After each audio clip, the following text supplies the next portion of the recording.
Jamaica national heroes are Sir Alexander Bustamante, KB, ONH, LL.D. Honorable Alexander Bustamante was born William Alexander Clark, in Blenheim, Hanover, on February 24, 1884. The Right Excellent George William Gordon was born near Mavis Bank, in 1820 to Joseph Gordon, a Scottish planter, and a slave woman. Joseph Gordon saw that his son had special characteristics and from an early age decided to take an interest in his education. Marcus Mosiah Garvey Marcus Garvey, the last of 11 children, was born in St. Anne's Bay on August 17, 1887.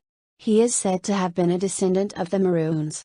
In his youth, Garvey moved to Kingston where he worked at the government printing office. Nanny of the Maroons. It is not certain whether Nanny was born in Jamaica or in Africa. She was of Ashanti origin and was the sister of Cudjoe, the leader of the Trelawney Town Maroons and Gow. Nanny was not a slave.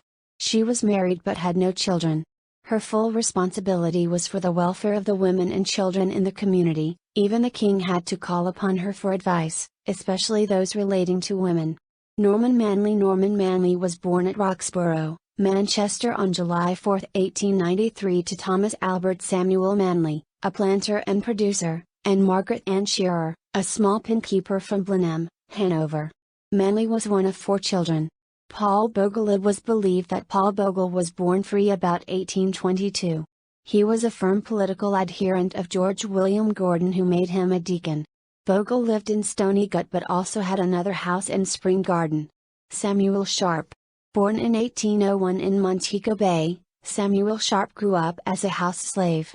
Unlike many slaves, he was literate, having been educated by a mixtress slave teacher who was also named Samuel Sharp. The Order of National Hero is an honor awarded by the government of Jamaica. It is a part of the Jamaican honors system that has been in place since 1969.